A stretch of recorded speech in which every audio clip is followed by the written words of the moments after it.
ನಮಸ್ಕಾರ ವೀಕ್ಷಕರೇ, ನಾನು ನಿಮ್ಮ ಮಂಜುನಾಥ್ ಅಡ್ವೊಕೇಟ್ ಮಾತಾಡ್ತಾ ಇರೋದು. ಬಹಳ ದಿನಗಳಿಂದ ನಾನು ವಿಡಿಯೋಗಳನ್ನು ಮಾಡಿ ಹಾಕಲಿಕ್ಕೆ ಸಾಧ್ಯ ಆಗಿರಲಿಲ್ಲ. ಡ್ಯೂ ಟು ಸಮ್ ಪರ್ಸನಲ್ಲು ಕೆಲಸಗಳು ಇದ್ದಿದ್ದರಿಂದ ಹಾಗೂ ಸಾಕಷ್ಟು ವಿಚಾರಗಳಲ್ಲಿ ನಾನು ಪರ್ಸನಲ್ ಆಗಿ ಟಾರ್ಗೆಟ್ ಆಗ್ತಾ ಇರೋದರಿಂದ, ಟಾರ್ಗೆಟ್ ಯಾಕೆ ಆಗ್ತಾ ಇದ್ದೀನಿ ಅಂತ ಹೇಳಿದ್ರೆ, ಈ ಒಂದು ಪೊಲೀಸಿನವರ ಅಥವಾ ಠಾಣೆಗಳಲ್ಲಿ ಏನೇನು ನಡೆಯುತ್ತೆ, ಜನಸಾಮಾನ್ಯರ ಕಾನೂನಿನ ಹಕ್ಕುಗಳು ಏನು, ಅದರ ಬಗ್ಗೆ ನಾನು ಬಿಡಿಸಿ ಜನಗಳಿಗೆ ಕಾನೂನಿನ ಜ್ಞಾನವನ್ನು ನೀಡ್ತಾ ಇರೋದು ಕಷ್ಟ ಆಗೋಗಿದೆ. ಸರ್ಕಾರವನ್ನು ಮತ್ತು ಸರ್ಕಾರದ ನೀತಿಗಳನ್ನು ವಿಮರ್ಶೆ ಮಾಡ್ತಾ ಇದ್ದೇನೆ. ಈಗ ಪ್ರಾಪರ್ಟಿಗಳಾಗಿರ್ಬೋದು, ಎ ಖಾತಾ, ಬಿ ಖಾತಾ, ಈ ಖಾತಾ, ಇದರ ಬಗ್ಗೆ ಸಾಕಷ್ಟು ಟ್ಯಾಕ್ಸ್ ಸಿಸ್ಟಮ್ಗೆ ಸಂಬಂಧಪಟ್ಟಂತೆ ಅಥವಾ ಎಲ್ಲೋ ಒಂದು ಅನ್ಯಾಯ ಆಯಿತು, ಸಾರ್ವಜನಿಕರಿಗೆ ಅನ್ಯಾಯ ಆಯಿತು ಅಂದಾಗ ಒಂದು ಸಾರ್ವಜನಿಕರ ಪರವಾಗಿ ಧ್ವನಿಯಾಗಿ ನಾನು ಇರೋದರಿಂದ ರಾಜಕೀಯ ವ್ಯಕ್ತಿಗಳನ್ನು ಕೂಡ ನಾನು ಖಂಡಿಸ್ತಾ ಇದ್ದೇನೆ, ಸರ್ಕಾರದ ನಿಯಮಗಳನ್ನು ನಾನು ಖಂಡಿಸ್ತಾ ಇದ್ದೇನೆ, ಅಥವಾ ಪೊಲೀಸರ ಒಂದು ಕೆಲಸಗಳಿಗೆ ಅವರ ಒಂದು ಕರ್ತವ್ಯಗಳು ನಿರ್ವಹಿಸುವಂತಹ ಸಂದರ್ಭಗಳಲ್ಲಿ ಅವರಿಗೆ ಜನಗಳಿಂದ ಜ್ಞಾನಪೂರಿತವಾದಂತಹ ಪ್ರಶ್ನೆಗಳು ಬರ್ತಾ ಇದೆ, ನಾಲೆಡ್ಜಬಲ್ ಕ್ವಶನ್ಗಳನ್ನ ಕೇಳ್ತಾ ಇದ್ದಾರೆ. ಅವರಿಗೆ ಕೆಲವು ಪೊಲೀಸರಿಗೆ ಇದರಿಂದ ಕಷ್ಟ ಆಗೋಗಿದೆ. ಸೊ ಈ ಒಂದು ಜ್ಞಾನವನ್ನು ಹಂಚ್ತಾ ಇರೋದೇ ನನ್ನದು ದೊಡ್ಡ ತಪ್ಪಾಗೋಗ್ಬಿಟ್ಟಿದೆ.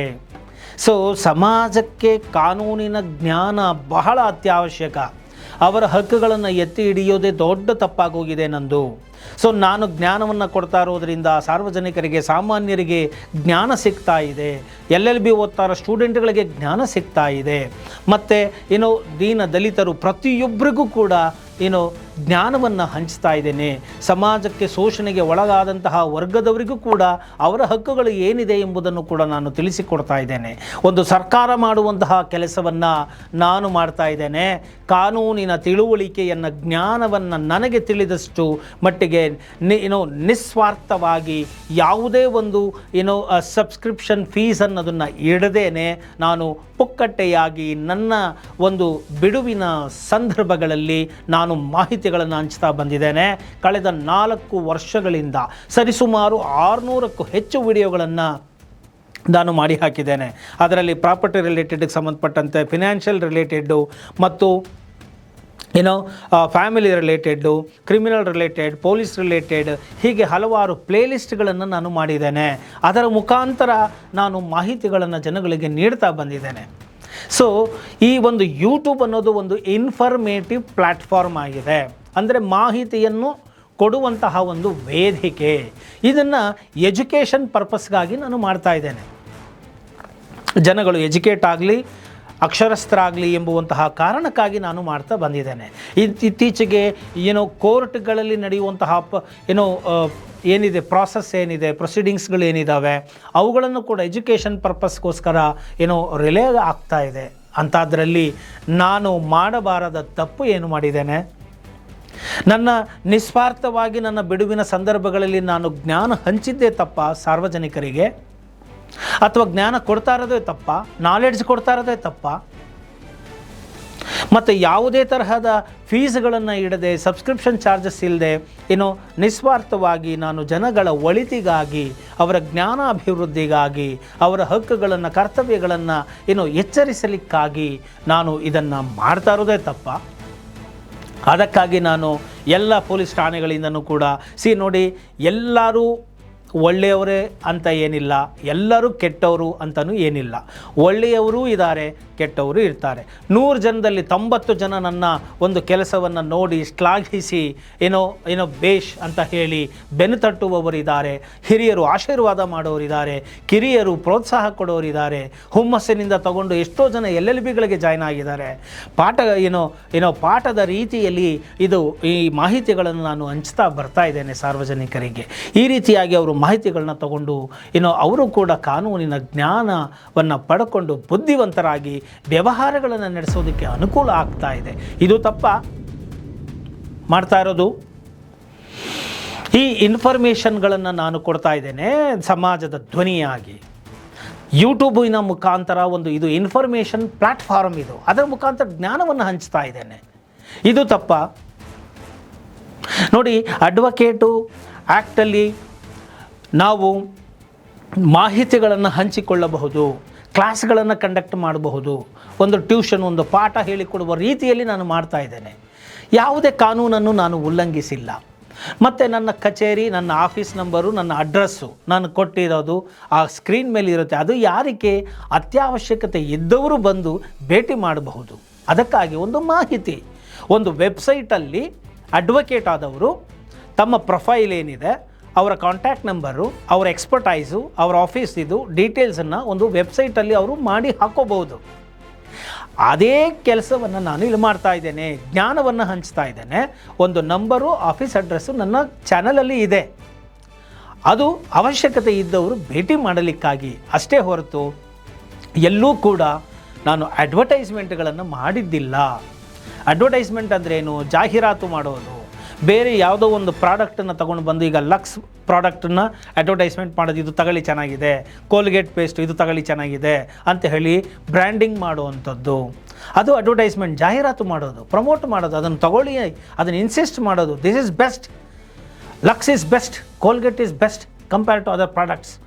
ಬೇರೆ ಇದಕ್ಕೆ ಹೋಲಿಸ್ಕೊಂಡ್ರೆ ಇದು ಚೆನ್ನಾಗಿದೆ ಅಂತ ಹೇಳುವುದನ್ನು ಪ್ರಮೋಟ್ ಮಾಡುವಂಥದ್ದು, ಅಡ್ವರ್ಟೈಸ್ ಮಾಡೋದು, ಬ್ರ್ಯಾಂಡಿಂಗ್ ಕ್ರಿಯೇಟ್ ಮಾಡೋದು ಅಂತ ಹೇಳಿ ಕರೀತಾರೆ. ಈ ಥರ ನಾನು ಯಾವತ್ತೂ ಮಾಡಿಲ್ಲ. ಮತ್ತು ಯಾರ್ಯಾರು ಬೆಳೆದಿರುವಂಥವ್ರನ್ನ ಕರ್ಕೊಂಡು ಬಂದು ನಾನು ನನ್ನ ಯೂಟ್ಯೂಬ್ ಚಾನಲ್ಗಳಲ್ಲಿ ಕೂರಿಸ್ಕೊಂಡು ಅವರಿಂದ ನಾನು ಹೊಗಳಿಸ್ಕೊಂಡು, ಅಥವಾ ಅಂತಹವರ ಜನಗಳ ಜೊತೆಯಲ್ಲಿ ಇರುವಂತಹ ಫೋಟೋಗಳನ್ನು ನಾನು ಹಾಕ್ಕೊಂಡು ನಾನು ಯಾವತ್ತೂ ಇಂಡೈರೆಕ್ಟಾಗಿ ಬ್ರ್ಯಾಂಡಿಂಗನ್ನು ಮಾಡ್ಕೊಂಡಿಲ್ಲ. ನಾನು ಈ ರೀತಿಯಾಗಿ ಕೇವಲ ನಿಸ್ವಾರ್ಥವಾಗಿ ಜ್ಞಾನವನ್ನು ಹಂಚ್ತಾ ಬಂದಿದ್ದೇನೆ. ಇಷ್ಟೆಲ್ಲ ಇದ್ದಾಗ ಸುಮ್ಮನೆ ನಾನು ಟಾರ್ಗೆಟ್ಗಳು ಹಾಕ್ತಾ ಇದ್ದೇನೆ. ಕೆಲವು ಕ್ರಿಮಿನಲ್ ಕಾನ್ಸ್ಪಿರಸಿಗಳು ನನ್ನ ವಿರುದ್ಧ ನಡೀತಾ ಇದೆ. ಕೆಲವು ಕ್ಲೈಂಟ್ಗಳ ಮುಖಾಂತರ ಅಥವಾ ಕ್ಲೈಂಟಿನ ರೂಪದಲ್ಲಿ ಅಥವಾ ವಿಸಿಟರ್ಸ್ಗಳ ರೂಪದಲ್ಲಿ ಈ ರೀತಿಯಾಗಿ ಸಾಕಷ್ಟು ಟಾರ್ಗೆಟು ನಡೀತಾ ಇರೋದು ನನ್ನ ಗಮನಕ್ಕೆ ಬಂದಿದೆ ಮತ್ತು ಟಾರ್ಗೆಟ್ ಕೂಡ ಮಾಡಿದ್ದಾರೆ. ಇದೆಲ್ಲವನ್ನು ಕೂಡ ನಾನು ನಿಮಗೆ ಸಮಯ ಬಂದಾಗ ಹೇಳ್ತಾ ಹೋಗ್ತೇನೆ. ಸೊ ನನ್ನ ಕೆಲಸ ನಿಸ್ವಾರ್ಥವಾಗಿದೆ, ಸಮಾಜದ ಧ್ವನಿಯಾಗಿದ್ದೇನೆ, ಜ್ಞಾನವನ್ನು ಹಂಚುವುದು ಅಷ್ಟೇ ನನ್ನ ಉದ್ದೇಶ ಆಗಿದೆ ನನ್ನ ಯೂಟ್ಯೂಬ್ ಚಾನಲ್ದು. ಅದನ್ನು ನೋಡಿಕೊಂಡು ಎಲ್ಲಿ ವೆಬ್ಸೈಟ್ ಅವಾಗಿತ್ತು, ವೆಬ್ಸೈಟಲ್ಲಿ ಡಿಸ್ಪ್ಲೇ ಮಾಡೋಕ್ಕೆ ಅವಕಾಶ ಇದೆ ಅಷ್ಟನ್ನೇ ನಾನು ಯೂಟ್ಯೂಬ್ ಪ್ಲ್ಯಾಟ್ಫಾರ್ಮಲ್ಲಿ ಮಾಡಿದ್ದೇನೆ. ಇದನ್ನು ಬಿಟ್ಟು ಬೇರೆ ನಾನೇನೂ ಮಾಡಿಲ್ಲ.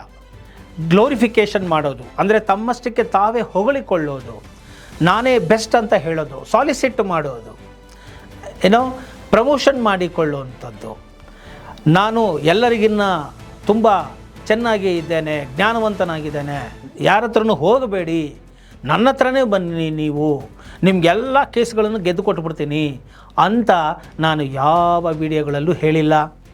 ಯಾವ ಸಾಲಿಸಿಟಿಂಗ್ ಮಾಡಿಲ್ಲ, ಪ್ರಮೋಷನ್ ಮಾಡ್ಕೊಂಡಿಲ್ಲ. ಸೊ ಇದು ಯಾವುದನ್ನು ಮಾಡದ ನನಗೆ ಬಾರ್ ಕೌನ್ಸಿಲಿಂದ ಒಮ್ಮೆ ನೋಟಿಸು ಬರುತ್ತೆ, ಈ ರೀತಿಯಾಗಿ ನೀವು ರೀಲ್ಸ್ಗಳನ್ನು ಮಾಡಿ ಹಾಕಿದ್ದೀರಾ ಅಂತ. ನಾನು ಯಾವತ್ತೂ ರೀಲ್ಸ್ ಮಾಡಿದ್ದೇ ಇಲ್ಲ. ನನಗೆ ರೀಲ್ಸ್ ಅಂದರೆ ಏನು, ಅದನ್ನು ಹಿಂಗೆ ಮಾಡಬೇಕು ಅನ್ನೋದು ಕೂಡ ನಂಗೆ ಗೊತ್ತಿಲ್ಲ. ನಾನು ಯೂಟ್ಯೂಬ್ ಇನ್ಫಾರ್ಮೇಷನ್ ಪ್ಲ್ಯಾಟ್ಫಾರ್ಮಲ್ಲಿ ನನ್ನ ವೀಡಿಯೋಗಳನ್ನು ಮಾಡಿ ಮಾಹಿತಿ ಕೊಡ್ತಾ ಇದ್ದೇನೆ. ಅದರಲ್ಲಿ ಏನಾದರೂ ಶಾರ್ಟ್ ವೀಡಿಯೋಸ್ಗಳಲ್ಲಿ ಹಾಕಿದ್ದೇವೆ ಹೊರತು ನಾವು ರೀಲ್ಸ್ ಮಾಡಿದ್ದೇ ಇಲ್ಲ. ರೀಲ್ಸ್ ಅಂದರೆ ಏನು ಅನ್ನೋದು ಕೂಡ ನಮಗೆ ಗೊತ್ತಿಲ್ಲ. ಸೊ ಆದರೂ ಕೂಡ ನನ್ನನ್ನು ರೀಲ್ಸ್ ಅಡ್ವೊಕೇಟ್ಗಳು ಸಸ್ಪೆಂಡ್ ಆಗಿದ್ದಾರೆ ಅಂತ ಮೊನ್ನೆ ಬ್ರೇಕಿಂಗ್ ನ್ಯೂಸ್ ಥರ ಮಾಡಿ 5 ಜನರನ್ನು ಸಸ್ಪೆಂಡ್ ಮಾಡಿದ್ದಾರೆ ಅಂತ ಹೇಳಿ ಅದರೊಳಗಡೆ ನನ್ನ ಫೋಟೋವನ್ನು ಕೂಡ ಹಾಕಿ, ನನ್ನ ಹೆಸರನ್ನು ಹಾಕಿ ಕೆಲವರು ಅಪಪ್ರಚಾರಗಳನ್ನು ಮಾಡಿದ್ದು ಉಂಟು, ಕೆಲವರು ನ್ಯಾಯದ ಪರವಾಗಿ ಮಾತನಾಡಿದ್ದು ಉಂಟು. ವಕೀಲರಿಗೆ ಈ ರೀತಿ ಮಾಡೋದು ನ್ಯಾಯಾನ ಅಂತ ಕೇಳಿ ಅಡ್ವೊಕೇಟ್ ಜಗದೀಶ್ ಅವರು ಕೂಡ ಒಂದು ವಿಡಿಯೋ ಮಾಡಿ ಹಾಕಿದ್ದಾರೆ. ಅವರಿಗೆ ನಾನು ಈ ಮುಖಾಂತರ ಧನ್ಯವಾದಗಳನ್ನು ಅರ್ಪಿಸ್ತೇನೆ. ಅಟ್ಲೀಸ್ಟ್ ಒಬ್ಬರ ವಕೀಲರಿಗೆ ಅನ್ಯಾಯ ಆದಾಗ ಒಬ್ಬರಾದ್ರೂ ಧ್ವನಿ ಎತ್ತಿದ್ರಲ್ಲ, ಮಾತಾಡಿದ್ರಲ್ಲ ಅಂತ ಹೇಳಿ. ಇನ್ನು ರವಿಕುಮಾರ್ ಅವರು ಅಂತ ಹೇಳಿ ಅವರು ಕೂಡ ಅವರದೇ ಆದಂತಹ ನಿಟ್ಟಿನಲ್ಲಿ ಫೈಟ್ ಮಾಡ್ತಾ ಇದ್ದಾರೆ, ಹೋರಾಟಗಳನ್ನು ನಡೆಸಿದರು ಅವರಿಗೆ ಆದಂಥ ಅನ್ಯಾಯಕ್ಕೆ. ಇನ್ನು ಪುಟ್ಟರಾಜು ಅಂತ ಅವರು ಆಗಿರಬಹುದು, ಅಥವಾ ಇನ್ಯಾರು ರೇಣುಕಾ ಪ್ರಸಾದ್ ಅಂತನೋ ಆಗಿರಬಹುದು. ಸೊ ಈ ರೀತಿಯ ಮತ್ತು ಅಡ್ವೊಕೇಟ್ ವಿನಯ್ ಕುಮಾರ್ ಅವರು ಕೂಡ ವಿಡಿಯೋಗಳನ್ನು ಮಾಡಿ ಅವರು ಕೂಡ ಹಾಕಿದ್ರು, ನಾವು ಇವರ ವಿರುದ್ಧ ಕ್ರಮ ತಗೊಳ್ತೀನಿ ಅಂಥೇಳಿ.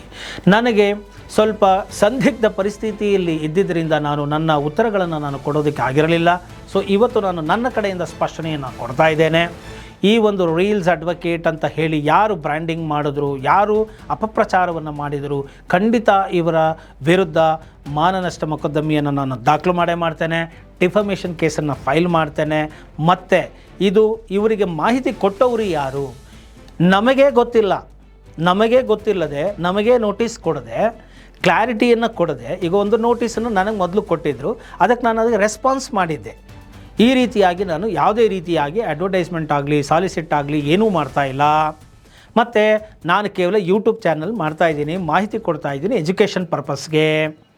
ಮತ್ತು ಯಾವುದೇ ರೀತಿ ಇಲ್ಲಿ ಬಿಸ್ನೆಸ್ ಥರ ಇಲ್ಲೇನೂ ಕಮರ್ಷಿಯಲ್ ನಾವು ಮಾಡ್ತಾ ಇರೋರು ಜಸ್ಟ್ ಡಯಲ್ಗಳಲ್ಲಿ ಕೊಟ್ಕೊಂಡಿದ್ದಾರೆ. ಅದು ಎಂಡೋರ್ಸ್ಮೆಂಟ್ ಪ್ಲ್ಯಾಟ್ಫಾರ್ಮ್ ಅಂತ ಕರೀತಾರೆ ಅದನ್ನು. ಅಲ್ಲಿ ಅವರು ಕೇವಲ ಟಾಪ್ ಅಡ್ವೊಕೇಟ್ ಅಂದರೆ ಅವ್ರ ಹೆಸರು ಬರುತ್ತೆ, ಕ್ಲೈಂಟ್ನ ಗ್ರ್ಯಾಬ್ ಮಾಡ್ಕೊತಾರೆ, ಕೇಸ್ಗಳನ್ನ ಹಾಕೋತಾ ಇದ್ದಾರೆ. ಜನಗಳಿಗೇನು ಕೊಡ್ತಾ ಇಲ್ಲ ಅವರು. ಆದರೆ ನಾನು ಜನಗಳಿಗೆ ಜ್ಞಾನವನ್ನು ಹಂಚ್ತಾ ಇದ್ದೇನೆ. ಸೊ ಈ ಒಂದು ಜಸ್ಟ್ ಡಯಲಲ್ಲಿ ಇರೋವಂಥವ್ರು ಬಸವರಾಜು ಅಂತ ಹೇಳಿ ಸೀನಿಯರ್ ಅಡ್ವೊಕೇಟ್ ಅಂತ ಹೇಳ್ತಾರೆ, ಐ ಡೋಂಟ್ ನೋ. ಸೊ ಅವರು ನನಗೆ ಕಾಲ್ ಮಾಡಿ ಮಾತಾಡಿದಾಗಲೂ ಕೂಡ ಸಭ್ಯತೆಯಿಂದ ಸರಿಯಾಗಿ ಅವರು ಮಾತನಾಡಿಲ್ಲ. ನನ್ನ ಹತ್ರ ಒಂದು ರೆಕಾರ್ಡ್ ಕೂಡ ಇದೆ. ಮತ್ತು ಅವರಿಂದ ನನಗೆ ಮೆಸೇಜ್ ಬಂದಿತ್ತು, ಆ ಮೆಸೇಜ್ಗೆ ನಾನು ರಿಪ್ಲೈಯನ್ನು ಮಾಡಿದ್ದೇನೆ. ಆಮೇಲೆ ನೋಡಿದ್ರೆ ಅವರು ಇದು ನಾನು ಕಳಿಸೇ ಇಲ್ಲ, ಯಾರೋ ಬೇರೆಯವ್ರು ನಂದು ಮುಖಾಂತರ ಕಳಿಸಿದ್ದಾರೆ ಅಂತ ಹೇಳಿ ಅವರು ಜಾರ್ಕೊಳ್ತಾರೆ. ಮತ್ತು ಸರಿಯಾದ ರೀತಿಯಲ್ಲಿ ಮಾತನಾಡಿಲ್ಲ. ಒಂದು ಡಿಗ್ನಿಟಿಯಿಂದ ಒಬ್ಬ ಅಡ್ವೊಕೇಟನ್ನು ಯಾವ ರೀತಿ ಅಡ್ರೆಸ್ ಮಾಡಬೇಕು ಅನ್ನೋದು ಗೊತ್ತಿಲ್ಲ. ಮತ್ತು ಏನೇ ಒಂದು ನೀವು ಕ್ರಮವನ್ನು ತೆಗೆದುಕೊಳ್ಬೇಕಾದ್ರೆ ನೀವು ನೋಟಿಸ್ ಕೊಟ್ಟಿದ್ದಕ್ಕೆ ನಾನು ರಿಪ್ಲೈ ಮಾಡಿದ್ದೀನಿ ಅಫಿಷಿಯಲ್ ಆಗಿ. ಅದಾದ ಮೇಲೆ ನಾನು ಕೇಳಿದ್ದೇನೆ, ನಿಮಗೆ ಕ್ಲಾರಿಟಿ ಕೇಳಿದ್ದೇನೆ, ಅಡ್ವರ್ಟೈಸ್ಮೆಂಟ್ ಅಂದರೆ ಏನು, ಸಾಲಿಸಿಟಿಂಗ್ ಅಂದರೆ ಏನು, ಕಮರ್ಷಿಯಲ್ ಅಂದರೆ ಏನು, ಯಾರು ಕಂಪ್ಲೇಂಟ್ ಕೊಟ್ಟಿದ್ದಾರೆ, ಹಾಗಿದ್ರೆ 100 ಜನ ಇನ್ನೂ ಅಡ್ವೊಕೇಟ್ಸ್ಗಳು ಮಾಡ್ತಾ ಇದ್ದಾರಲ್ಲ, ಮತ್ತು 1000 ಜನ ಇನ್ನೂ ಜಸ್ಟ್ ಡಯಲ್ಗಳಲ್ಲಿ ಇದ್ದಾರಲ್ಲ, ಇನ್ಕ್ಲೂಡಿಂಗ್ ಬಸವರಾಜ್. ಅವ್ರ ವೆಬ್ಸೈಟ್ ಮಾಡಿಕೊಂಡು ಎಲ್ಲ ಚೇಂಬರ್ಗಳಲ್ಲಿ, ಜಡ್ಜ್ ಚೇಂಬರ್ಗಳಲ್ಲಿ ಇರುವಂಥ ಫೋಟೋಗಳನ್ನ ಹಾಕ್ಕೊಳ್ಳೋದು, ಇದೆಲ್ಲ ಇಂಡೈರೆಕ್ಟ್ ವೇ ಆಫ್ ಪ್ರಮೋಷನ್ ಅವರು ಮಾಡ್ಕೊತಾ ಇರೋದು. ಏನೋ ಅವ್ರ influenced person, I have A contact with so ಅಂತ ಹೇಳಿ ಸಮಾಜಕ್ಕೆ ಅವ್ರು ತೋರಿಸ್ಕೊತಾ ಇರೋದು. ಅದು it is A indirect way of promotion about is profile. So ಇದನ್ನು ನಾನು ಕ್ವಶನ್ ಮಾಡ್ತೇನೆ. ಇವರೇ ಏನು ಕ್ರಮವನ್ನು ತೆಗೆದುಕೊಳ್ಳದೆ ಇವರು ಮಾಡ್ತಾ ಇರೋದು ಪ್ರಮೋಷನ್ನು, ನಮಗೆ ಯಾಕೆ ಇವರು ಈ ರೀತಿಯಾಗಿ ಟಾರ್ಗೆಟ್ ಮಾಡಿದ್ದಾರೆ ಅನ್ನೋದನ್ನು ನಾನು ಕೇಳಲಿಕ್ಕೆ ಇಲ್ಲಿ ಬಯಸ್ತೇನೆ. ಯಾಕೆ ಅಂತ ಹೇಳಿದರೆ, ಇಲ್ಲಿ ನನಗೂ ಕೂಡ ಸ್ವಾತಂತ್ರ್ಯದ ಅಭಿವ್ಯಕ್ತಿ ಸ್ವಾತಂತ್ರ್ಯದ ಹಕ್ಕಿದೆ. ಸಂವಿಧಾನ ನನಗೆ ಹಕ್ಕು ಕೊಟ್ಟಿದೆ. ಬಾರ್ ಕೌನ್ಸಿಲ್ ಇರೋದು ನಮ್ಮ ಹಿತಾಸಕ್ತಿಗಳನ್ನು, ವಕೀಲರ ಹಿತಾಸಕ್ತಿಗಳನ್ನು ಕೇಳೋದಕ್ಕೆ. ನಾವು ಎಲೆಕ್ಟ್ ಮಾಡಿದ ಮೆಂಬರ್ಸ್ ಅವರು. ಆದರೆ ನಮ್ಮನ್ನು ಒಂದು ನೋಟಿಸನ್ನು ಕೊಟ್ಟಾಗ ನಾನು ಅವರಿಗೆ ರಿಪ್ಲೈ ಮಾಡಿದ್ದೇನೆ. ಅದಕ್ಕೆ ಅವರು ಉತ್ತರವನ್ನು ಕೊಡಬೇಕು. ಇಲ್ಲ, ನನ್ನನ್ನು ಇಂಥ ಡೇಟ್ಗೆ ನೀವು ಬನ್ನಿ ಅಂತ ಕರಿಬೇಕು. ಕರೆದು ನನಗೆ ಮಾತಾಡೋಕ್ಕೆ ಅವಕಾಶ ಕೊಡಬೇಕು, ನನ್ನ ಡಿಫೆಂಡ್ ಮಾಡ್ಕೊಳ್ಳೋಕೆ ಅವಕಾಶ ಕೊಡಬೇಕು. ಇಲ್ಲ ಅವರು ಇದು ಅಡ್ವರ್ಟೈಸ್ಮೆಂಟೇ ಅಂತ ಹೇಳಬೇಕು. ಇಲ್ಲ ಬೇರೆಯವ್ರನ್ನೆಲ್ಲ ಯಾಕೆ ಟಾರ್ಗೆಟ್ ಮಾಡಿದೆ, ನನ್ನನ್ನು ಯಾಕೆ ಮಾಡಿದ್ದೀರಿ ಅಂತ ನನಗೆ ಕ್ಲಾರಿಟಿ ಕೊಡಬೇಕು ಅವರು. ಇದು ಯಾವುದನ್ನು ಮೀಟಿಂಗು ಕರೆದೆ ಮತ್ತು ನನಗೆ ಒಂದು ನೋಟಿಸ್ಗೆ ರಿಪ್ಲೈ ಕೊಟ್ಟಾಗ ಅದಕ್ಕೆ ಫೈನಲ್ ಆಗಿ ಅವರು ಏನು ಇದಕ್ಕೆ ರೆಸ್ಪಾನ್ಸ್ ಅನ್ನೋದನ್ನು ಹೇಳಿದೆ, ಅಫಿಷಿಯಲ್ ಆಗಿ ಕಮ್ಯುನಿಕೇಟ್ ಮಾಡಿದೆ, ಫೋನೂ ಮಾಡಿದೆ, ಕರೀದೆ, ಮೀಟಿಂಗ್ ಕರೀದೆ, ಏನೂ ಮಾಡ್ದೇನೆ, ನಮಗೇ ಗೊತ್ತಿಲ್ಲದೇನೆ ಇವರು ಮೀಡಿಯಾಗಳಲ್ಲಿ ಹರಿಬಿಟ್ಟಿರೋದು ಯಾರು ಇದನ್ನು ಹರಿಬಿಟ್ಟಿದ್ದು? ಸಸ್ಪೆಂಡ್ ರೀಲ್ಸ್ ಲಾಯರ್ಸ್ ಅಂತ ಟ್ಯಾಗ್ ಕೊಟ್ಟವರು ಯಾರು ರೀಲ್ಸ್ ಮಾಡಿರೋವಂಥದ್ದು? ನಾನು ಮಾಡೇ ಇಲ್ಲ. ಆಮೇಲೆ ಈ ರೀತಿಯಾಗೆಲ್ಲ ಇದು ಅಪಪ್ರಚಾರಗಳನ್ನು ಮಾಡಿಬಿಟ್ರಲ್ಲ, ಈಗ ಅದರಿಂದ 1000 ಜನ ನೋಡಿದ್ದಾರೆ. ಇವತ್ತು ನಾವು ನೋಡಿ, ಒಂದು ಹೇಳೋಕ್ಕೆ ಬಯಸ್ತೇನೆ, ಒಬ್ಬ ವಕೀಲ ಬೆಳೆದರೆ 10 ಜನ ವಕೀಲರಿಗೆ ನಾನು ಕೆಲಸ ಕೊಟ್ಟಿದ್ದೇನೆ. ಜೂನಿಯರ್ಗಳದ್ದು ₹500 ಫೀಸ್ ತಗೊಳಕ್ಕಾಗ್ತಾಯಿಲ್ಲ, ಎಲ್ಲ ಇವರೇ ತೊಗೊಂಬಿಡ್ತಾರೆ. ಎಷ್ಟು ಅಸಹ್ಯವಾದ ಮಾತು, ಅಪ್ರಬುದ್ಧವಾದ ಮಾತು ಇದೆಲ್ಲ. ಯಾವ ಅಡ್ವೊಕೇಟ್ಗಳು ಹೋಗಿ ಇವರಿಗೆ ಕಂಪ್ಲೇಂಟ್ ಕೊಟ್ಟಿದ್ದಾರೆ, ನನಗೆ ₹500 ಗತಿ ಇಲ್ಲದೆ ನಾನು ಓಡಾಡ್ತಾ ಇದ್ದೀನಿ ಕೋರ್ಟಲ್ಲಿ ಅಂತ? ಇವರು ಆ್ಯಕ್ಚುಲಿ ಯುವ ವಕೀಲರ ಮರ್ಯಾದೆಯನ್ನು ತೆಗಿತಾ ಇರೋದು ಬಸವರಾಜ್, ತೆಗಿತಾ ಇರೋದು. ಯಾರು ಇವ್ರಿಗೆ ಹೋಗಿ ಕಂಪ್ಲೇಂಟನ್ನು ಕೊಡ್ತಾರೆ? ಈಗ ವಕೀಲರು ಬೆಳೆದರೆ ವಕೀಲರ ಕೆಲಸ, ಈಗ 10 ಜನ ವಕೀಲರ ಕೆಲಸ ಕೊಟ್ಟಿದ್ದೇನೆ ನಾನು, ಕೆಲಸ ಮಾಡ್ತಾ ಇದ್ದಾರೆ. ಯಾರು ಕಾರ್ಪೆಂಟ್ರನ್ನ ಇವ್ರುಗಳ್ನ ಕರೆದ್ಬಿಟ್ಟು ಪ್ಲಂಬರ್ನ ಕರೆದು ಕೆಲಸ ಕೊಡ್ತಾರೆ ವಕೀಲರು ಬೆಳೆದ್ರೆ? ಜೂನಿಯರ್ಸ್ಗಳಿಗೆ ಕೆಲಸ ಸಿಗೋದು. ಆದ್ದರಿಂದ ಇದು ಅಪ್ರಬುದ್ಧವಾದಂಥ ಮಾತು, ಅವಿವೇಕತನದ ಮಾತುಗಳು. ಇದು ನಿಜವಾಗ್ಲೂ ಯುವ ವಕೀಲರ ಡಿಗ್ನಿಟಿಯನ್ನು ಕಡಿಮೆ ಮಾಡ್ತಾ ಇರೋದು ಇವರುಗಳೇನೆ.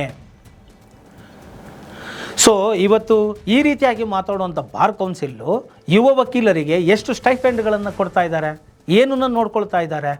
ನಮ್ಮ ಇಂಟ್ರೆಸ್ಟು, ನಮ್ಮ ಹಿತಾಸಕ್ತಿಯನ್ನು ಕಾಪಾಡೋಕ್ಕೆ ಇರುವಂಥ ಒಂದು ಸಂಸ್ಥೆ ನಮಗೆ ಒಂದು ನೋಟಿಸನ್ನು ಕೊಟ್ಟು ಕ್ಲಾರಿಟಿಯನ್ನು ಕೊಡದೆ ಏಕಪಕ್ಷೀಯವಾಗಿ ಏನೋ 25 ವರ್ಷಗಳಿಂದ ನಾವು 20 ವರ್ಷದಿಂದ ಬಾರ್ ಜೊತೆ ನಾವು ಇರೋವಂಥ ಒಬ್ಬರು ಪ್ರಾಕ್ಟೀಸ್ಡ್ ಸೀನಿಯರ್ ಅಡ್ವೊಕೇಟ್ಸ್ಗಳನ್ನ ಈ ರೀತಿ ಅವಮಾನಗೊಳಿಸುವ ರೀತಿಯಲ್ಲಿ ಏಕಪಕ್ಷೀಯವಾಗಿ ನಾವು ಸಸ್ಪೆಂಡ್ ಮಾಡಿಬಿಟ್ಟಿದ್ದೀವಿ ಅಂತ ಜಾಲತಾಣಗಳಲ್ಲಿ ಬಿಟ್ಟುಕೊಂಡು ನೆಗೆಟಿವ್ ಟ್ಯಾಗ್ಗಳನ್ನ ಹಾಕ್ಕೊಂಡು ಮಾಡಿರೋದು ಅಕ್ಷಮ್ಯ ಅಪರಾಧ ಆಗಿದೆ. ಅಂದರೆ ಒಬ್ಬ ಟೆರರಿಸ್ಟ್ಗಳನ್ನು ಕೂಡ ನಾವು ಅವ್ರನ್ನ ಕೇಳ್ತೇವೆ, ಅವರ ಡಿಫೆನ್ಸ್ ಮಾಡ್ಕೊಳ್ಳೋಕ್ಕೆ ಕೇಳ್ತೇವೆ, ಅವ್ರಿಗೊಂದು ಅವಕಾಶ ಕೊಡ್ತೇವೆ. ಆದರೆ ವಕೀಲರಿಗೆ ಅಷ್ಟು ಬೆಲೆ ಇಲ್ವಾ, ಮರ್ಯಾದೆ ಇಲ್ವಾ? ಸೊ ನಮ್ಮ ಮಾತನ್ನು ಕೂಡ ಕೇಳದೆ, ಒಂದು ಅವಕಾಶವನ್ನು ಕೊಡದೆ, ಸ್ಪಷ್ಟನೆಯನ್ನು ಕೊಡದೆ ಇವರು ಏಕಪಕ್ಷೀಯವಾಗಿ ಏಕಾಏಕಿ ಈ ರೀತಿಯಾಗಿ ನಡೆದುಕೊಳ್ಳುವಂಥ ಧಾವಂತ ಹರಿ ಏನಿತ್ತು?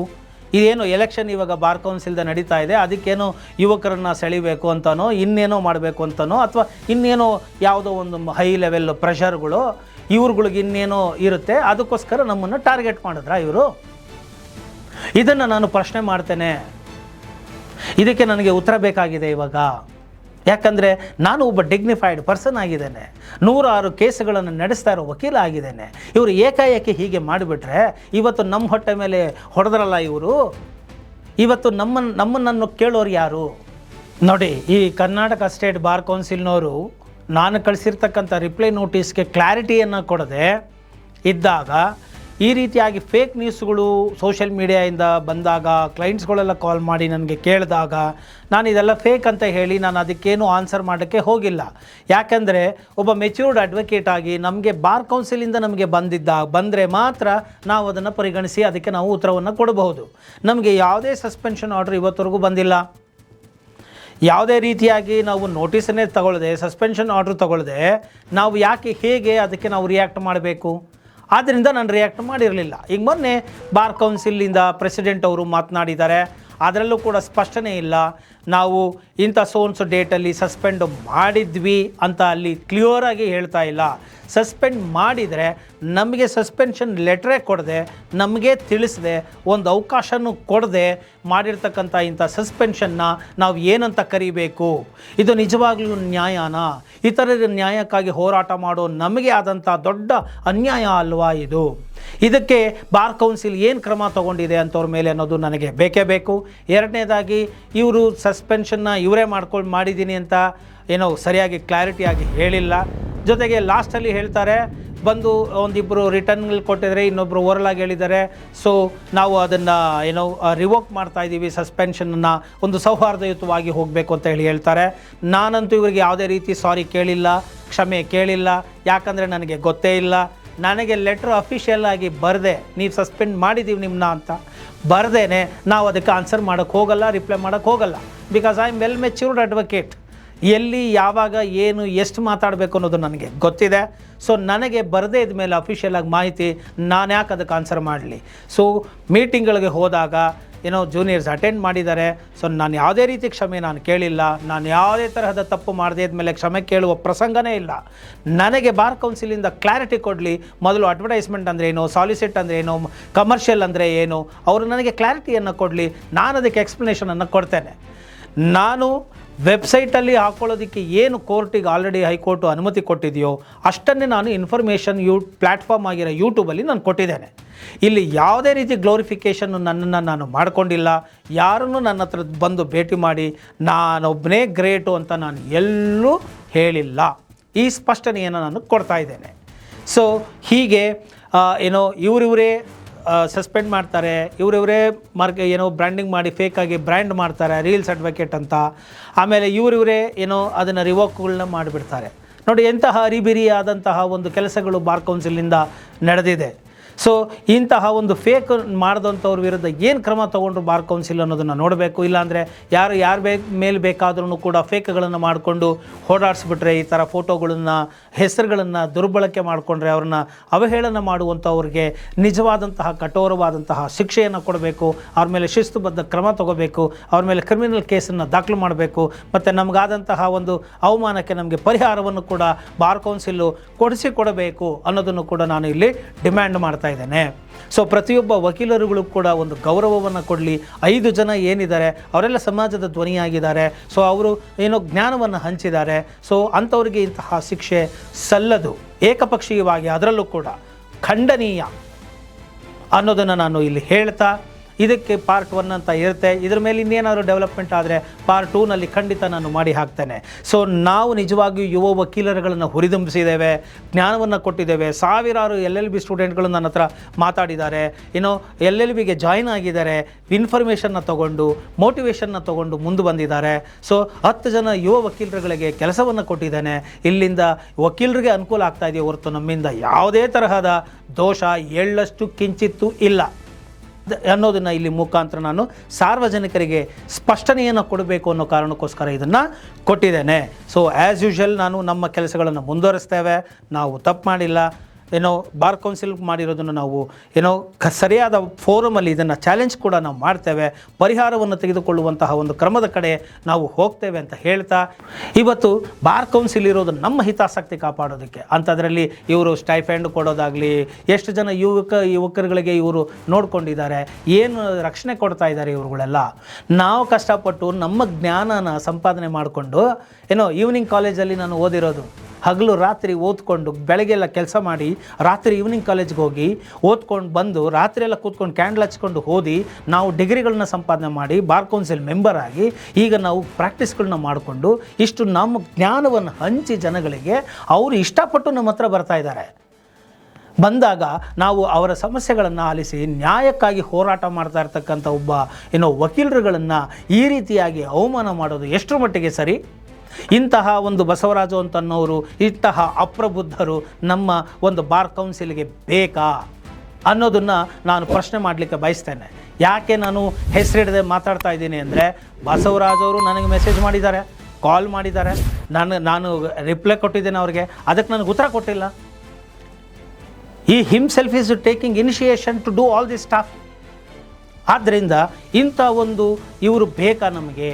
ವಕೀಲರ ಘನತೆಯನ್ನು, ವೃತ್ತಿಯ ಘನತೆಯನ್ನು 500 ರೂಪಾಯಿನೂ ಸಂಪಾದನೆ ಮಾಡ್ಕೊಳ್ಳೋಕ್ಕಾಗದೇ ಇರೋ ಯುವ ವಕೀಲರಿದ್ದಾರೆ ಅಂತ ಹೇಳೋದ್ರ ಮುಖಾಂತರ ಅವರ ಮತಗಳನ್ನು ಸೆಳೆಯುವಂತಹ ಪ್ರಯತ್ನ ಮಾಡಿ ಬ್ರ್ಯಾಂಡಿಂಗ್ ಮಾಡ್ಕೊಂಡು ಪಾಲಿಟಿಕ್ಸ್ ಮಾಡಿಕೊಂಡು ಬಿಸ್ನೆಸ್ ಮಾಡ್ತಾ ಇರ್ತಕ್ಕಂಥವ್ರು ಇವರಾಗಿದ್ದಾರೆ ಹೊರತು ನಾವೇನೂ ಮಾಡಿಲ್ಲ. ಇಲ್ಲಿ ನಾನು ಪ್ರಾಪರಾಗಿ ಇದ್ದೇನೆ. ಮತ್ತು ಈಗ ಸೀನಿಯರ್ಗಳನ್ನು ಇಂಟರ್ವ್ಯೂಗಳನ್ನ ಮಾಡೋದು, ಪಾಡ್ಕಾಸ್ಟ್ಗಳಿಗೆ ಹೋಗೋದು, ಪೇಪರ್ಗಳಲ್ಲಿ ಆರ್ಟಿಕಲ್ಗಳನ್ನ ಹಾಕೋದು, ಇದೆಲ್ಲ ಮಾಡ್ತಾಯಿದ್ದಾರೆ. ಇದೆಲ್ಲ ಬ್ರ್ಯಾಂಡಿಂಗ್ ಆಗಲ್ವಾ? ಅಡ್ವರ್ಟೈಸ್ಮೆಂಟ್ಗಳಾಗಲ್ವಾ? ಈಗೆಲ್ಲ ಅವರೇ ದೊಡ್ಡ ಲಾಯರ್ ಅಂತ ಅವ್ರ ಹತ್ರ ಹೋಗ್ತಾರೆ, ಮತ್ತು ನಮ್ಗೆ ಅನ್ಯಾಯ ಆಗ್ತಾ ಇರಲಿಲ್ವಾ? ಈಗ ನಾವು ಇರೋ ಇನ್ಫಾರ್ಮೇಷನ್ ಪ್ಲ್ಯಾಟ್ಫಾರ್ಮ್ ನಾವು ಯೂಸ್ ಮಾಡಿಕೊಂಡು ಜ್ಞಾನ ಹಂಚಿ ನಾವು ಜಸ್ಟ್ ಕೋರ್ಟ್ ನಮ್ಗೆ ಸಮ್ಮತಿ ಕೊಟ್ಟಿದೆ, ಒಂದು ನಂಬರು ಅಡ್ರೆಸ್ ನಾವು ಕೊಡೋದ್ರಿಂದ ಯಾವುದೇ ರೀತಿ ಬ್ರ್ಯಾಂಡಿಂಗ್ ಅನಿಸೋದಿಲ್ಲ. ಅದು ಅಡ್ವರ್ಟೈಸ್ಮೆಂಟ್ ಅಲ್ಲ. ಇದು ವೆಬ್ಸೈಟಲ್ಲಿ ಹಾಕೋದನ್ನು ಇಲ್ಲಿ ಹಾಕಿದ್ದೀವಿ. ಬಿಕಾಸ್ ವೆಬ್ಸೈಟ್ ಅವಾಗಿತ್ತು, ಯೂಟ್ಯೂಬ್ ರೀಸೆಂಟಾಗಿ ಬಂತು, ಇದೊಂದು ಇನ್ಫಾರ್ಮೇಷನ್ ಪ್ಲ್ಯಾಟ್ಫಾರ್ಮ್ ಅಲ್ಲಿ ಹಾಕಿದ್ದೀವಿ ಅಷ್ಟೇ. But are we advertising our self? ನನ್ನ ಹತ್ರನೇ ಬನ್ನಿ, ನನ್ನ ಹತ್ರನೇ ಕೇಸ್ ತಗೊಬನ್ನಿ, ಬೇರೆ ಯಾರೂ ಸರಿ ಇಲ್ಲ, ನನ್ನ ಹತ್ರ ತೊಗೊಂಬಂದರೆ ಒಂದು ಸೋಲಿಲ್ಲದ ಸರದಾರ ನಾನು, ಎಲ್ಲ ಗೆದ್ದು ಕೊಟ್ಬಿಡ್ತೀನಿ ಕೇಸು. ಇದು ಸಾಲಿಸಿಟಿಂಗ್, ಇದು ಅಡ್ವರ್ಟೈಸ್ಮೆಂಟ್, ಇದು ಪ್ರಮೋಷನ್. ಬಟ್ ಇದನ್ನು ನಾವು ಮಾಡಿಲ್ಲ. ಇದೇನೂ ನಾನು ಮಾಡದೇ ಇದ್ದಾಗ ನನ್ನ ಇದನ್ನು ಉಪಯೋಗಿಸ್ಕೊಳ್ಳೋದು ಎಷ್ಟರ ಮಟ್ಟಿಗೆ ಸರಿ? ನನ್ನ ಫೋಟೋಗಳನ್ನು ಉಪಯೋಗಿಸ್ಕೊಂಡು, ಹೆಸರನ್ನು ಉಪಯೋಗಿಸ್ಕೊಂಡು ನಮಗೇ ಗೊತ್ತಿಲ್ಲದೆ ನಮ್ಮನ್ನು ಸಸ್ಪೆಂಡ್ ಮಾಡಿದ್ದಾರೆ. ಎಂತಹ ಒಂದು ಹಾಸ್ಯಾಸ್ಪದ ಪ್ರಕ್ರಿಯೆ ನಡೆದಿದೆ ಈ ಕರ್ನಾಟಕ ಸ್ಟೇಟ್ ಬಾರ್ ಕೌನ್ಸಿಲಿಂದ ಅನ್ನೋದನ್ನು ನೋಡಿ. ನಮಗೆ ಗೊತ್ತಿಲ್ಲ, ನಾವು ಬೇರೆಯವರಿಂದ ನಾವು ತಿಳ್ಕೊಂಡಿದ್ದು ನಿಮ್ಮನ್ನು ಸಸ್ಪೆಂಡ್ ಮಾಡಿಬಿಟ್ಟಿದ್ದಾರೆ ಅಂತ. ನಮಗೆ ಶಾಕ್, ಏನು ಮಾಡಿದ್ದೀವಿ ಅಂತ. ಒಬ್ಬರು ವಕೀಲರನ್ನ ನಡೆಸ್ಕೊಳ್ಳೋ ರೀತಿ, ಒಬ್ಬರು ಜುಡಿಷಿಯಲ್ ಆಫೀಸರ್ನ ನಡೆಸ್ಕೊಳ್ಳೋ ರೀತಿ ಬೇರೆಯವರೆಲ್ಲ ನಾವು ಎಲೆಕ್ಟ್ ಮಾಡಿರೋ ಬಾರ್ ಕೌನ್ಸಿಲ್ಲು ನಡೆಸ್ಕೊಳ್ಳೋ ರೀತಿನ ಇದು? ಒಬ್ಬರು ಹಿರಿಯ ವಕೀಲರನ್ನ ಜ್ಞಾನ ಹಂಚೋದು ತಪ್ಪ? ಇವರಿಗೆ ನಮ್ಮ ಧ್ವನಿಯನ್ನು ಅಡಗಿಸುವಂತಹ ಪ್ರಯತ್ನನ ಇದು? ಅಂದರೆ ದೊಡ್ಡವ್ರು ಮಾತ್ರ ಬೆಳಿಬೇಕಾ? ಯಾವುದೋ ಇಂಟರ್ವ್ಯೂಗಳನ್ನು ಕೊಟ್ಕೊಂಡು ಪಾಡ್ಕಾಸ್ಟ್ಗಳು ಮಾಡ್ಕೊಂಡು ಸೆಲೆಬ್ರಿಟಿ ಕೇಸ್ಗಳನ್ನ ಅಟೆಂಡ್ ಮಾಡೋರು ಅವ್ರು ಮಾತ್ರ ಬೆಳಿಬೇಕಾ? ನಾವುಗಳು ಬಡವರು ನಮ್ಮ ಜ್ಞಾನವನ್ನು ಹಂಚಿ ಒಂದು ಟೆಕ್ನಾಲಜಿ ಇವತ್ತು ಎಲ್ಲ ಕಡೆ ಇದೆ, ಡಿಜಿಟಲ್ ಇದೆ, ಡಿಜಿಟಲೈಸೇಷನ್ ಆಗ್ತಾ ಇದೆ, AI ಯುಗ ಇದು. ಪ್ಲ್ಯಾಟ್ಫಾರ್ಮನ್ನು ಇನ್ಫಾರ್ಮೇಷನ್ನ ನಾವು ಕೊಟ್ಟು ನಮ್ಮ ವೃತ್ತಿಯನ್ನು ನಾವು ಕಟ್ಕೊಳ್ಳೋದಕ್ಕೆ ನಮ್ಗೆ ಅವಕಾಶ ಕೊಡಬಾರ್ದಾ? ನಮ್ಮ ವೃತ್ತಿಯನ್ನು ನಾನು ಕಟ್ಟಿಕೊಳ್ಳುವಂತಹ ಹಕ್ಕು ನನಗೆ ಇಲ್ಲವಾ? ನಾನು ಜ್ಞಾನವನ್ನು ಹಂಚುವ ನನ್ನ ಫ್ರೀ ಟೈಮಲ್ಲಿ ಜ್ಞಾನವನ್ನು ಹಂಚುವ ಹಕ್ಕು ನನಗಿಲ್ವಾ? ಯಾವ ರೀತಿಯಲ್ಲಿ ಈ ರೀತಿ ಆಗಿ ಹರಿಬಿರಿಯಲ್ಲಿ ಇಷ್ಟು ಧಾವಂತದಲ್ಲಿ ಈ ತರಹದ ಒಂದು ಏಕಪಕ್ಷೀಯವಾದಂತಹ in the interest of equity and justice ಅಂತ ಕರಿತೀವಿ, ನಮಗೊಂದು ಅವಕಾಶನೂ ಕೊಡದೆ ನಮಗೆ ತಿಳಿಸದೇನೆ ಇವರು ಸಸ್ಪೆಂಡ್ ಮಾಡಿಬಿಟ್ಟಿದ್ದೀವಿ ಅಂತ ಹೇಳಿ ಅದನ್ನು ಹೊರಗಡೆ ಬಿಟ್ಟವ್ರು ಯಾರು? ಅದನ್ನು ಆಡಿಯೋಗಳನ್ನೆಲ್ಲ ಮತ್ತು ಅದನ್ನೆಲ್ಲ ಫೋಟೋಗಳನ್ನ ಹಾಕಿ ಇದೆಲ್ಲ ಸೋಷಿಯಲ್ ಮೀಡಿಯಾದಲ್ಲಿ ಹರಿಬಿಟ್ಟವ್ರು ಯಾರು? ಅವರ ವಿರುದ್ಧ ಏನು ಕ್ರಮ ತೊಗೊಂಡಿದ್ದೀರಾ? ಇಲ್ಲಿವರೆಗೂ ನನಗೆ ಮಾಹಿತಿ ಬೇಕಾಗಿದೆ. ಇವತ್ತು ನೀವು ನಮಗೆ ನೋಟಿಸ್ ಕೊಟ್ಟರೆ ರಿಪ್ಲೈ ಕೊಟ್ವಿ, ಅದಕ್ಕೆ ಉತ್ತರ ಕೊಟ್ಟು ನೀವು ಅಫಿಷಿಯಲಾಗಿ ನಮ್ಮ ಹತ್ರ ಮಾತಾಡಿದರೆ ನಾವು ನಿಮ್ಮ ಹತ್ರ ಅಫಿಷಿಯಲಾಗಿ ಮಾತಾಡ್ಬೋದಾಗಿತ್ತು. ಅದನ್ನು ಬಿಟ್ಟು ಇದೆಲ್ಲ ಸೋಷಿಯಲ್ ಮೀಡಿಯಾದಲ್ಲಿ ನಮ್ಮ ವಿಚಾರವಾಗಿ ಅವಮಾನಗಳನ್ನು ಮಾಡಿ, ಡಿಫೇಮ್ ಮಾಡಿ, ಜನಗಳಿಗೆ ಗೊಂದಲ ಮಾಡಿ, ಕಕ್ಷಿದಾರರುಗಳಿಗೆ ಗೊಂದಲ ಮಾಡಿ ಇವತ್ತು 106 ಕೇಸ್ಗಳನ್ನ ನಾನು ನಡೆಸ್ತಾ ಇದ್ದೀನಿ. 106 ಜನಗಳಿಗೆ ನಾನು ಉತ್ತರ ಕೊಡೋಂಗಾಯ್ತಲ್ಲ. ಇದು ಇವರಿಗೆಲ್ಲ ಉತ್ತರಗಳು ಕೊಟ್ಟರೆ ಈಗ ನನ್ನ ಒಂದು ಇಮೇಜು ರೆಪ್ಯುಟೇಷನ್ ಏನಾಗಬೇಡ? ಇದೆಲ್ಲ ಆಗಿ ಸೋಷಿಯಲ್ ಮೀಡಿಯಾದಲ್ಲಲ್ವಾ? ಅದಕ್ಕೆ ನಾನು ಸೋಷಿಯಲ್ ಮೀಡಿಯಾದಲ್ಲಿ ನ್ಯಾಯ ಕೇಳ್ತಾ ಇದ್ದೀನಿ ನಾನು. ಈಗ ನಮ್ಮನ್ನು ಈಗ ನೋಡಿ, ಸರ್ಕಾರದವ್ರಿಗೆ ಸಂಬಳ ಬರುತ್ತೆ, ಮಿಲಿಟ್ರಿನವ್ರಿಗೆ ಸಂಬಳ ಬರುತ್ತೆ, ನೀವು ಮೀಡಿಯಾದಲ್ಲಿ ಮಾತಾಡಬೇಡಿ ಅಂತ ಅವ್ರನ್ನ ರಿಸ್ಟ್ರಿಕ್ಟ್ ನೀವು ಮಾಡ್ಬೋದು. ನಮಗೆ ನೀವು ಏನು ಕೊಡ್ತಾ ಇದ್ದೀರಾ?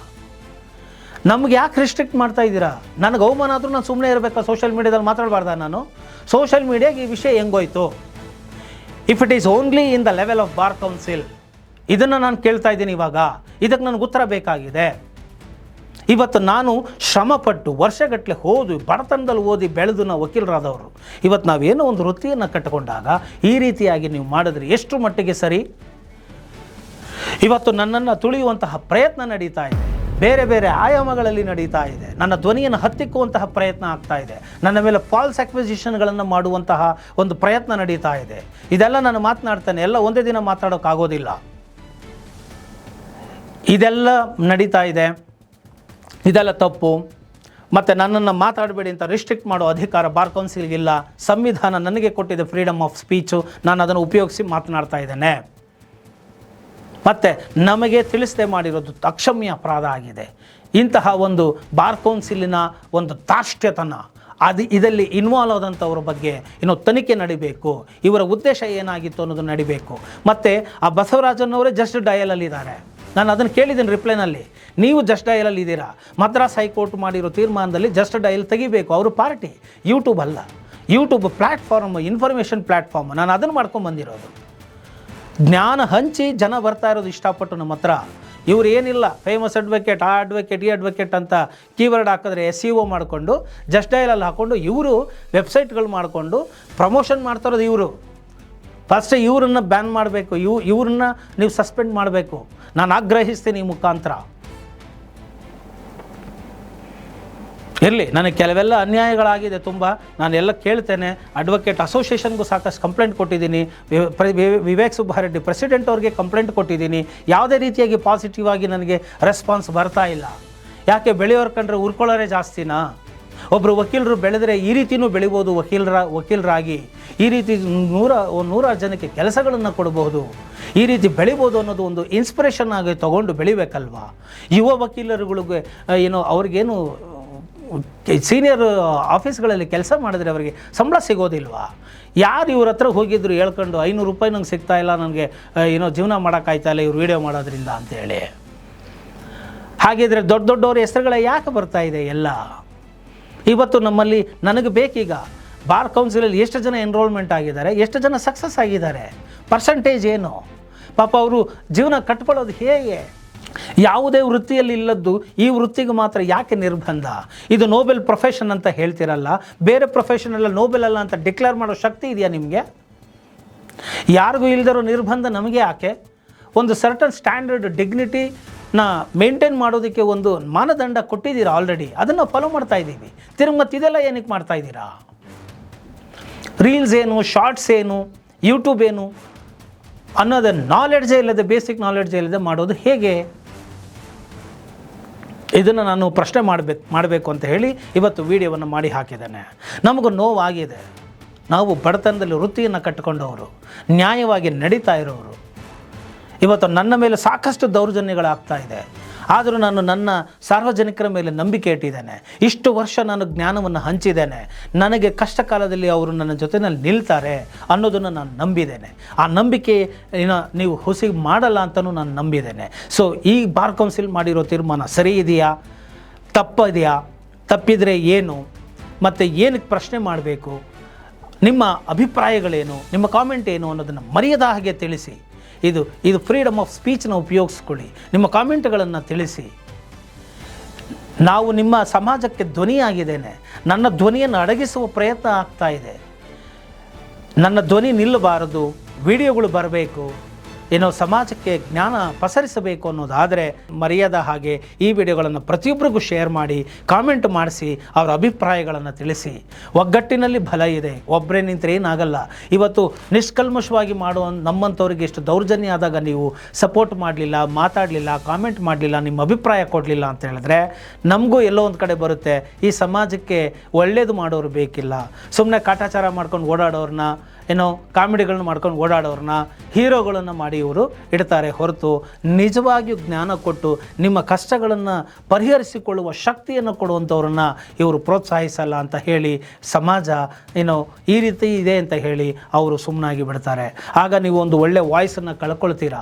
ಆದ್ದರಿಂದ ಪ್ರತಿಯೊಬ್ಬರು ವಿಡಿಯೋವನ್ನು ನೋಡಿ ಶೇರ್ ಮಾಡಿ ಮರೆಯದ ಹಾಗೆ, ಕಾಮೆಂಟ್ಗಳನ್ನು ಮಾಡಿ ಮರೆಯದ ಹಾಗೆ ಅಂತ ಹೇಳ್ತಾ ನಾನು ಈ ಒಂದು ವಿಡಿಯೋವನ್ನು ಇಲ್ಲಿಗೆ ಮುಗಿಸ್ತಾ ಇದ್ದೇನೆ. ಜೈ ಹಿಂದ್, ಜೈ ಕರ್ನಾಟಕ ಮಾತೆ.